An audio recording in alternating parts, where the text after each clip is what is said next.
Okay, നമ്മൾ കഴിഞ്ഞ class നോക്കിയിട്ടുണ്ടായിരുന്നത് what is liquidity എന്നതിനെ കുറിച്ചായിരുന്നു നമ്മൾ കഴിഞ്ഞ ക്ലാസ് നോക്കിയിട്ടുണ്ടായിരുന്നത്. ഇന്നത്തെ ക്ലാസ് നമ്മൾ നോക്കാൻ പോണത് വാട്ട് ഈസ് ലിക്വിഡിറ്റി എഞ്ചിനീയറിംഗ്, എന്താണ് ലിക്വിഡിറ്റി എഞ്ചിനീയറിംഗ്, അതിനെക്കുറിച്ചാണ് നമ്മൾ ഇന്നത്തെ ക്ലാസ് നോക്കാൻ പോണത്. അങ്ങനെ ഒരു സന്ദർഭം മാർക്കറ്റിൽ വന്നു കഴിഞ്ഞാൽ നമ്മൾ എങ്ങനെ എൻട്രി എടുക്കും, എവിടെ സ്റ്റോപ്പ് ലോസ് വയ്ക്കും, എവിടെ ടാർഗറ്റ് വയ്ക്കും, അങ്ങനെയുള്ള സാധനങ്ങളായിരിക്കും നമ്മൾ ഇന്നത്തെ ക്ലാസ് നോക്കാൻ പോണത്. ഓക്കെ, ലിക്വിഡിറ്റി എഞ്ചിനീയറിംഗ് എന്ന് പറഞ്ഞു കഴിഞ്ഞാൽ മാർക്കറ്റിൽ മെയിനായിട്ട് സിമ്പിളായിട്ട് പറഞ്ഞു തരണം എന്ന് വെച്ച് കഴിഞ്ഞാൽ മാർക്കറ്റ് കൺട്രോൾ ചെയ്യുന്നതാരാ? സ്മാർട്ട് മണീസാണ് മാർക്കറ്റ് കൺട്രോൾ ചെയ്യുന്നത്. അവരാണ് മാർക്കറ്റിലെ ബിഗ് പ്ലെയേഴ്സ്. നമ്മൾ സിമ്പിളായിട്ട് നമ്മൾ ഈ എൻട്രി ടെക്നിക്സ് ഒക്കെ നമ്മൾ എങ്ങനെ യൂസ് ചെയ്യണം? നമ്മൾ സ്മാർട്ട് മണി എൻട്രി ചെയ്യണ അവിടെ നിന്ന് നമ്മൾ എൻട്രി ചെയ്യുക, അവരിൻ്റെ ഒപ്പം നമ്മൾ മാർക്കറ്റിൽ മൂവ് ചെയ്യാൻ നോക്കുക. അങ്ങനെ പോയാലല്ലേ നമുക്ക് കൂടുതലായിട്ട് പ്രോഫിറ്റബിൾ ആവാൻ പറ്റുള്ളൂ. അതിൽ നമ്മൾ മുമ്പത്തെ ക്ലാസ്സുകളിൽ നമ്മൾ പറഞ്ഞിട്ടുണ്ടായിരുന്നത്. ഓക്കെ, നമ്മൾ എങ്ങനെ നോക്കുക എന്ന് വെച്ച് കഴിഞ്ഞാൽ ഇതിലിപ്പോൾ ഇൻഡ്യൂസ് ചെയ്യാണ്. ഇപ്പോൾ റീറ്റെയിൽ ട്രേഡേഴ്സിനെ മാർക്കറ്റിൽ ഇൻഡ്യൂസ് ചെയ്യുക. ഇൻഡ്യൂസ് ചെയ്തിട്ട് ഇൻഡ്യൂസ് ചെയ്യുക പറഞ്ഞാൽ അവരിനെ കബളിപ്പിച്ചിട്ട് മാർക്കറ്റ് ഡയറക്ഷൻ ഫേക്ക് ഡയറക്ഷനിലേക്ക് മാർക്കറ്റ് പോളുമെന്ന് തെറ്റിദ്ധരിപ്പിച്ചിട്ട് മാർക്കറ്റ് അവരുടെ ഡയറക്ഷനിലേക്ക് കൊണ്ടുപോകും. ഓക്കെ, ഇതിപ്പോൾ നമുക്ക് ഉദാഹരണം എങ്ങനെയാണെന്ന് വെച്ച് കഴിഞ്ഞാൽ നമ്മളൊരു ബൈ സൈഡ് ലിക്വിഡിറ്റി ഉണ്ട്, ഒരു സെൽ സൈഡ് ലിക്വിഡിറ്റി ഉണ്ട് മാർക്കറ്റിൽ. ഇവിടെ ഒരു കൺസോൾട്ടേഷൻ പോലെ മാർക്കറ്റ് ഫോമായി. ഇതിന് മുമ്പ് നമുക്ക് ആദ്യം വേണ്ടത് ഒരു വീക്ക്ലി ബയേഴ്സാണ്. നമുക്കൊരു മാർക്കറ്റിനെ കുറിച്ചൊരു വ്യൂ വേണം. മാർക്കറ്റ് ഈ വീക്ക് മാർക്കറ്റ് എങ്ങോട്ടായിരിക്കും പോകുക എന്ന് നമുക്കൊരു വ്യൂ വേണം. ഇപ്പോൾ ഇന്ന് ഈ ഒരു എക്സാമ്പിളിൽ നമ്മുടെ മാർക്കറ്റിൽ വീക്ക്ലി ബയേഴ്സ് എന്ന് പറയുന്നത് മാർക്കറ്റ് അപ്പിക്ക് പോകുന്നതാണ്. അപ്പിക്കാണ് നമ്മുടെ മെയിൻ ടാർഗറ്റ് ഉണ്ടാവുക. വീക്ക്ലി ടാർഗറ്റ് അപ്പിക്ക് പോകുന്നതായിരിക്കും നമ്മുടെ വ്യൂ ഉണ്ടാവുക. അങ്ങനെ അപ്പിക്ക് പോകുന്ന സമയത്ത് ഫസ്റ്റ് ഈ ഒരു buy side liquidity market sweep ചെയ്തു. ഈ ഒരു ബൈ സൈഡ് ലിക്വിഡിറ്റി സ്വീപ്പ് ചെയ്തിട്ട് അപ്പോൾ മാർക്കറ്റ് എന്ത് വിചാരിക്കും? ഈ സെൽ സൈഡ് ലിക്വിഡിറ്റിൻ്റെ അടിയിൽ ലോങ് ടേം ലോസ് ഒക്കെ ഉണ്ടാവില്ലേ? ഈ ഒരു ലോങ് ടേം ലോസ് ഒക്കെ സ്വീപ്പ് ചെയ്യാൻ വേണ്ടി മാർക്കറ്റ് പോകുന്നതായിരിക്കും വിചാരിക്കുക. ഫസ്റ്റ് ഈ ബൈ സൈഡ് ലിക്വിഡിറ്റി സ്വീപ്പ് ചെയ്തു. എന്നിട്ട് മാർക്കറ്റ് ഇവിടെയൊക്കെ നോക്കുക, നമുക്കിവിടെ ഒരു എൻ്റർ ചെയ്യാനൊരു പൊസിഷൻ ഇല്ല. ഇവിടെ ഒരു ഷിഫ്റ്റ് മാർക്കറ്റിൽ സംഭവിച്ചിട്ടില്ല. അങ്ങനത്തെ ഒരു പെർഫെക്റ്റ് ആയില്ലാത്ത രീതിക്കുള്ള മാർക്കറ്റ് മൂവ്മെൻ്റാണ് ഇവിടെയൊക്കെ തന്നിട്ടുള്ളത്. മാർക്കറ്റ് ഇങ്ങനെ പോയി ഈ ഒരു സെൽ സൈഡ് ലിക്വിഡിറ്റി സ്വീപ്പ് ചെയ്തല്ല, സെൽ സൈഡ് ലിക്വിഡിറ്റി ബ്രേക്ക് ചെയ്തു. കണ്ടോ, ഈ സെൽ സൈഡ് ലിക്വിഡിറ്റി ബ്രേക്ക് ചെയ്തു എന്നാണ് റീറ്റെയിൽ ട്രേഡേഴ്സിൻ്റെ കണ്ണിക്ക് കാണുക. ഈ സെൽ സൈഡ് ലിക്വിഡിറ്റി സ്വീപ്പ് ചെയ്തു. First buy side liquidity sweep ചെയ്ത് കഴിഞ്ഞാൽ മാർക്കറ്റ് ഈ സെൽ സൈഡ് ലിക്വിഡിറ്റിൻ്റെ അടിയിൽ ഈ ലോങ് ടേം ടാർഗറ്റ് ഒന്നും അടിക്കണം എന്ന് യാതൊരു നിർബന്ധമില്ല. അതിന് കാരണം എന്താ? നമുക്ക് ഇവിടുന്ന് ഇനി അടിയിലേക്ക് പോയില്ല എന്ന് നമുക്ക് മനസ്സിലായതിന് കാരണം എന്താ? ഫസ്റ്റ് ബൈ സൈഡ് ലിക്വിഡിറ്റി വരച്ചു, ഒരു സെൽ സൈഡ് ലിക്വിഡിറ്റി വരച്ചു. Market buy side liquidity sweep ചെയ്തിട്ട് സെൽ സൈഡ് ലിക്വിഡിറ്റിൻ്റെ അടുത്തേക്കാണ് മാർക്കറ്റ് വരേണ്ടത്. സെൽ സൈഡ് ലിക്വിഡിറ്റിക്ക് വന്നിട്ട് അതിൻ്റെ അടിയിൽ ലോങ് ടേം ടാർഗറ്റ്സ് ഉണ്ടാവും. അതെന്തുകൊണ്ട് മാർക്കറ്റ് അടിച്ചില്ല? കാരണം നമ്മുടെ വീക്ക്ലി ബയേഴ്സ് എന്ന് പറയുന്നത്, വീക്ക്ലി ആയിട്ടുള്ള നമ്മുടെ വ്യൂ എന്ന് പറയുന്നത് നമ്മുടെ അപ്പിക്ക് മാർക്കറ്റ് പോകുന്നുള്ളതാണ്. നമ്മുടെ അപ്പിൽ ഹെവി ആയിട്ട് വേറെ ടാർഗറ്റ്സും കാര്യങ്ങളും ഉണ്ടാവും. മനസ്സിലായോ? അപ്പോൾ ഈ സെൽ സൈഡ് ലിക്വിഡിറ്റി ഇതിനെ മാർക്കറ്റിൽ ഈ മാർക്കറ്റിൽ ബ്രേക്ക്ഔട്ട് ട്രേഡേഴ്സാണ് കൂടുതൽ. ഈ ഒരു സെൽ സൈഡ് ലിക്വിഡിറ്റിക്ക് മാർക്കറ്റ് വന്ന സമയത്ത് ഈ റീറ്റെയിൽ ട്രേഡേഴ്സ്, ബ്രേക്ക്ഔട്ട് ട്രേഡേഴ്സ് എന്താ വിചാരിക്കുക? മാർക്കറ്റ് ഡൗൺ സൈഡിലേക്ക് ബ്രേക്കായി എന്ന് വിചാരിച്ചിട്ട് അവർ ചെറപറാന്ന് അടിക്ക് മാർക്കറ്റ് അവർ ഷോർട്ട് ചെയ്യും. അവർ പക്ഷെ നമ്മുടെ വ്യൂ മാർക്കറ്റ് മേലേക്ക് പോകുന്നല്ലേ, നമുക്ക് അപ്പിക്കാണ് എൻട്രി വേണ്ടത്. ഈ റീറ്റെയിൽ ട്രേഡേഴ്സിൻ്റെ opposite, retail traders market down സൈഡിലേക്ക് വരുമെന്ന് വിചാരിക്കുന്ന സമയത്ത് നമ്മൾ മാർക്കറ്റ് അപ്പിക്ക് പോകുന്നതാണ് നമ്മുടെ വ്യൂ. കാരണം നമ്മളെ ഹയർ ടൈം ഫ്രെയിംസിൽ നമ്മുടെ വ്യൂ നമ്മുടെ മൈൻഡിലുണ്ട്. അതേപോലെയാണ് മാർക്കറ്റ് മൂവ് ചെയ്യുക. ഹയർ ടൈം ഫ്രെയിംസിൻ്റെ സബോർഡിനേറ്റാണ് ലോ ടൈം ഫ്രെയിം വർക്ക് ചെയ്യുക. അതിനെക്കുറിച്ച് നമ്മൾ മുമ്പ് ഒരു വീഡിയോ ചെയ്തിട്ടുണ്ടായിരുന്നു. Higher time frame to low time frame എന്ന് പറഞ്ഞിട്ടൊരു വീഡിയോ ചെയ്തിട്ടുണ്ടായിരുന്നു. ഹയർ ടൈം ഫ്രെയിമിലെ കണ്ടിന്യൂവേഷൻ എങ്ങനെയാണ് നമ്മൾ ലോ ടൈം ഫ്രെയിമിലേക്ക് മാറ്റുക. എല്ലാ ഹയർ ടൈം ഫ്രെയിമിലെ സ്ട്രെച്ചർ ഷിഫ്റ്റും എല്ലാ ലോ ടൈം ഫ്രെയിമിലെ സ്ട്രെച്ചർ ഷിഫ്റ്റും ഹയർ ടൈം ഫ്രെയിമിലെ സ്ട്രെച്ചർ ഷിഫ്റ്റ് ആവണമെന്നില്ല. അതൊരു ജസ്റ്റ് പുൾ ബാക്ക് ആയിരിക്കാം. അതുകൊണ്ടാണ് നമ്മുടെ ലോങ് ടേം ടാർഗറ്റ് എല്ലാ സമയത്തും അടിക്കാത്തത്. അതാണ് നമ്മുടെ മെയിൻ മിസ്റ്റേക്ക് എന്ന് പറയുന്നത്. ഈ ഒരു സെൽസ് ലിക്വിഡിറ്റിയിലെ ഈ ഒരു ഇവിടെ ബ്രേക്ക് ഉണ്ടായില്ലേ, അപ്പോൾ retail traders, break out traders ഇത് മാർക്കറ്റ് ഡൗണിക്കാണെന്ന് വിചാരിക്കും. മാർക്കറ്റ് ഡൗണിക്കാണെന്ന് വിചാരിച്ചില്ലേ, ഡൗണിക്കാണെന്ന് വിചാരിച്ചിട്ട് ഇവരെ സെല്ല് ചെയ്തു. അപ്പോൾ സെല്ല് ചെയ്യുന്ന സമയത്ത് റീറ്റെയിൽ നമ്മൾ ഈ സ്മാർട്ട് മണിക്ക് എന്ത് കിട്ടി? സ്മാർട്ട് മണിക്ക് അവൻ്റെ ഓർഡേഴ്സ് പ്ലേസ് ചെയ്യാനുള്ള, അവൻ്റെ ബൈ ഓർഡേഴ്സ് പ്ലേസ് ചെയ്യാനുള്ള ഒരു ഇത് കിട്ടി. അവർക്ക് ഇവിടെ നിന്ന് വേണമെങ്കിൽ ബൈ ചെയ്യാം, പക്ഷെ അവർക്ക് ഇവിടുത്തെ പ്രൈസിനെയും വെച്ച് കുറവ് പ്രൈസ് അല്ലേ ഇവിടെ. ഇത് ഇവിടെ നിന്ന് ഇവിടം വരെ സംഭവിച്ചത് മാനിപ്പുലേഷനാണ് മാർക്കറ്റിൽ. ഇതിനെ ഇൻഡ്യൂസിങ് ലോങ് എന്ന് പറയും. മനസ്സിലായോ? ഇതിനെ ഇൻഡ്യൂസിങ് ലോങ് എന്ന് പറയും. ഇതിൽ മാർക്കറ്റ് ഫസ്റ്റ് സംഭവിച്ചത് ഒരു ബൈ സൈഡ് ലിക്വിഡിറ്റി ആണ് ആദ്യം സ്വീപ്പ് ചെയ്ത്. ബൈ സൈഡ് ലിക്വിഡിറ്റി ആദ്യം സ്വീപ്പ് ചെയ്തിട്ട് ഈ sell side liquidity market sweep ചെയ്തു. എന്നിട്ട് മാർക്കറ്റ് ലോങ് ടേം ടാർഗറ്റ് അടിക്കാൻ പോയി. ഇതാണ് മാർക്കറ്റിൽ സംഭവിച്ചിരിക്കുന്നത്. ഇതിനെ നമ്മൾ പറയണ പോലെ ഇൻഡ്യൂസിങ് ലോങ്സ് എന്ന് പറയും, അല്ലെങ്കിൽ ലിക്വിഡിറ്റി എൻജിനീയറിംഗ് എന്ന് പറയും. ഓക്കെ, ഇതിൽ നമുക്ക് എങ്ങനെ എൻട്രി എടുക്കാം എന്നുള്ളത് നമുക്ക് നോക്കാം. ഇതിൽ നമുക്ക് ഈ ഫസ്റ്റ് ഒരു ബൈ സൈഡ് ലിക്വിഡിറ്റി സ്വീപ്പ് ചെയ്തു, പിന്നെ ഒരു സെൽ സൈഡ് ലിക്വിഡിറ്റിക്ക് മാർക്കറ്റ് വന്ന് ബൈ സൈഡ് ലിക്വിഡിറ്റി സ്വീപ്പ് ചെയ്തു. എന്നിട്ട് സെൽ സൈഡ് ലിക്വിഡിറ്റിക്ക് മാർക്കറ്റ് വന്നു കഴിഞ്ഞാൽ നമ്മുടെ അതിന് അടുത്ത വ്യൂ എന്ന് വെച്ച് കഴിഞ്ഞാൽ നമുക്ക് അപ്പിക്കാണ് എൻട്രി വേണ്ടത്. അപ്പോൾ അപ്പിക്ക് എൻട്രി വേണമെന്ന് വെച്ച് കഴിഞ്ഞാൽ ഇവിടെ നമുക്കൊരു സ്ട്രെച്ചർ ഷിഫ്റ്റ് വേണം മാർക്കറ്റിൽ. നമ്മുടെ ഇതുവരെ എടുത്ത എല്ലാ ക്ലാസ്സിലും പറയുന്ന പോലെ നമുക്ക് ആദ്യം ഒരു സ്ട്രെച്ചർ ഷിഫ്റ്റ് വേണം. സ്ട്രെച്ചർ ഷിഫ്റ്റ് ഇവിടെ തന്നിട്ടുണ്ട്. ഒരു സ്വിങ് ഹൈ ബ്രേക്ക് ചെയ്തിട്ടില്ല ഇവിടെ. ഈ ഒരു 3 candle formation swing high break ചെയ്തിട്ടുണ്ട്. എങ്ങനെ ബ്രേക്ക് ചെയ്തിരിക്കണേ? വിത്ത് FVG. കണ്ടോ? വിത്ത് FVGയോടുകൂടി മാർക്കറ്റ് ബ്രേക്ക് ചെയ്തിട്ടുണ്ട്. അപ്പോൾ അങ്ങനെയുള്ള സാഹചര്യങ്ങൾ നമ്മൾ എങ്ങനെയാണ് എൻട്രി എടുക്കുക? ഈ ഒരു FVGൻ്റെ ഉള്ളിൽ ടച്ച് ചെയ്ത് കഴിഞ്ഞാൽ നമ്മൾ എൻട്രി പ്ലേസ് ചെയ്യും. ഓക്കെ, FVGൻ്റെ ഉള്ളിൽ ടച്ച് ചെയ്തിട്ട് ഉള്ളിലേക്ക് വരാനൊന്നും വെയിറ്റ് ചെയ്യേണ്ട. FVG ജസ്റ്റ് ടച്ച് ചെയ്ത ഉടനെ തന്നെ നമ്മൾ എൻട്രി പ്ലേസ് ചെയ്യും. അപ്പോൾ നമ്മുടെ സ്റ്റോപ്പ് ലോസ് ഇവിടെ വയ്ക്കും. സ്റ്റോപ്പ് ലോസ് ഈ ഒരു സ്വിങ് ലോൻ്റെ അടി വയ്ക്കും. അപ്പോൾ നമ്മൾ ടാർഗറ്റ് എവിടെ വയ്ക്കും?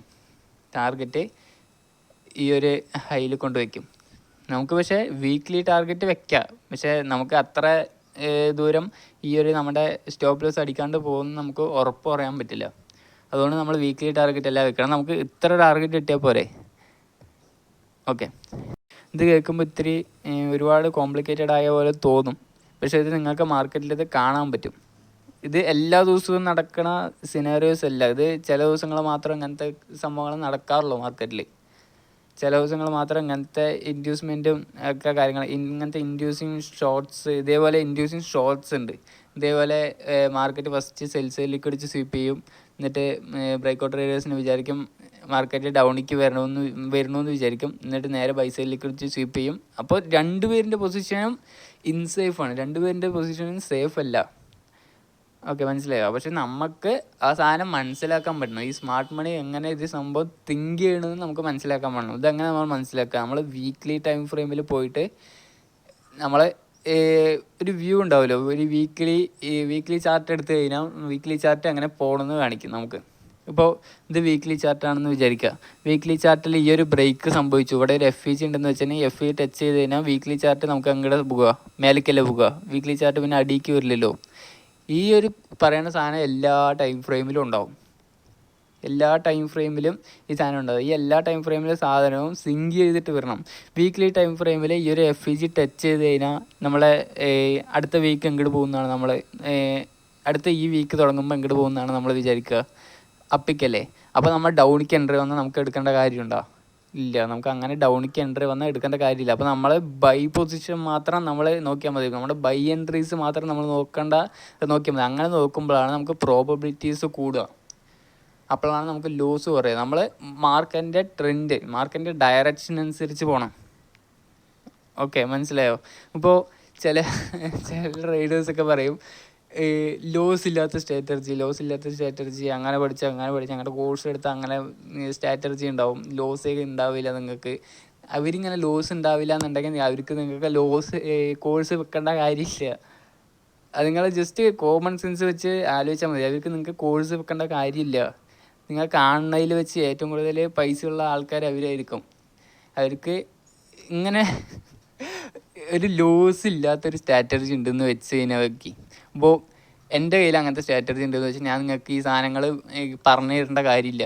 നിങ്ങൾക്ക് കാണുന്നതിനും വെച്ച് ഏറ്റവും കൂടുതൽ പൈസ ഉള്ള ആൾ ഞാനായിരിക്കും. കാരണം ട്രില്യൺ കണക്കിന് ഡോളേഴ്സിൻ്റെ ട്രാൻസാക്ഷനാണ് എല്ലാ മാർക്കറ്റിൽ കൂടി നടക്കണത്.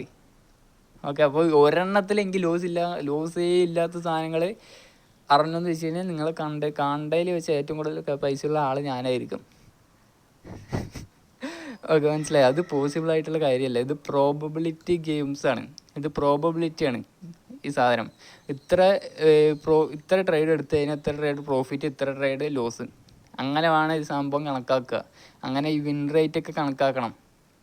എന്നാൽ മാത്രമാണ് ഇതിൽ പോസിബിളായിട്ട് ഇതിൽ മൂവ് ചെയ്യാൻ പറ്റുള്ളൂ. ഇതല്ലാണ്ട് ഇത് ചിലവർ അവൻ്റെ കോഴ്സിലേക്ക് വരാൻ വേണ്ടി പറയും ഇത് 100% വിന്നാണ്, ഇത്ര % റിട്ടേൺസ് എന്തായാലും കിട്ടും. നമുക്കിതൊന്നും എപ്പോഴും പ്രതീക്ഷിക്കേണ്ട കാര്യമല്ല. ഓക്കെ, അങ്ങനെയുള്ള സാഹചര്യങ്ങളാണ് കൂടുതൽ ആൾക്കാർ ലോസ് വരിക. 100% ട്രേഡേഴ്സ് ഇന്ത്യയിൽ ലോസ് ആണെന്ന് പറയാൻ കാരണം തന്നെ ഇതാണ്. എല്ലാവരും അങ്ങനത്തെ ഒരു മൈൻഡ് സെറ്റ് കൊണ്ടുവരണം. ഇതിൽ ഫസ്റ്റ് മൈൻഡ് സെറ്റാണ് നമുക്ക് വേണ്ടത്. ഈ മൈൻഡ് സെറ്റ് കൊണ്ട് ഞാൻ ഉദ്ദേശിക്കുന്നത്, ഇപ്പോൾ നമുക്ക് ഇമോഷൻസ് ഇതിനെ ബാധിക്കാൻ പറ്റില്ല. എന്ന് പറയുന്നതിന് കാരണം നമുക്കിപ്പോൾ ഒരു ട്രേഡ് പ്രോഫിറ്റായി, നമ്മൾ ഓവർ എക്സൈറ്റ്മെൻ്റ് ആവാൻ പറ്റില്ല. അതുകൊണ്ട് ഓവർ ഡിസ്കറേജ് ആവാനും പറ്റില്ല. നമുക്ക് മാർക്കറ്റ് വ്യൂ വേണം. ഇപ്പോൾ ഞാൻ ഓവർ എക്സൈറ്റ്മെൻ്റ് ആയി കഴിഞ്ഞു എന്ന് വെച്ച് കഴിഞ്ഞാൽ ഞാൻ മാർക്കറ്റിനെ വ്യൂ ചെയ്യണ ഹൈ ടൈം ഫ്രെയിമിൽ ഞാൻ മാർക്കറ്റിനെ വ്യൂ ചെയ്യുന്ന രീതി തെറ്റായിരിക്കും.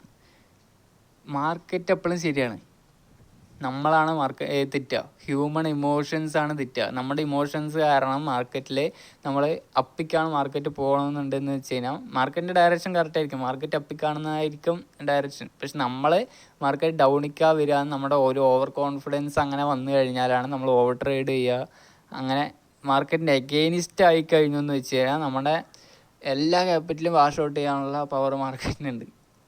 മാർക്കറ്റിനെ സംബന്ധിച്ച് നമ്മളൊന്നുമല്ല, നമ്മുടെ ഈ ചെറിയ ക്യാപിറ്റൽ മാർക്കറ്റിനെ നീക്കവും കൂടിയില്ല. ഇപ്പോൾ എത്ര CR വെച്ചിട്ട് മാർക്കറ്റിൽ വന്നാലും മാർക്കറ്റിൽ ഒരു അനക്കവും സംഭവിക്കാൻ പറ്റില്ല. ഇതിൽ ബില്യൺ കണക്കിന് ഡോളേഴ്സ് ആ റേഞ്ചിലാണ് മാർക്കറ്റ് മൂവ് ചെയ്യുക. അത്രയ്ക്ക് സ്മാർട്ട് മണീസ്, അത്ര ബിഗ് ഇൻസ്റ്റിറ്റ്യൂഷൻസാണ് മാർക്കറ്റിന് മൂവ് ചെയ്തുകൊണ്ടിരിക്കുന്നത്.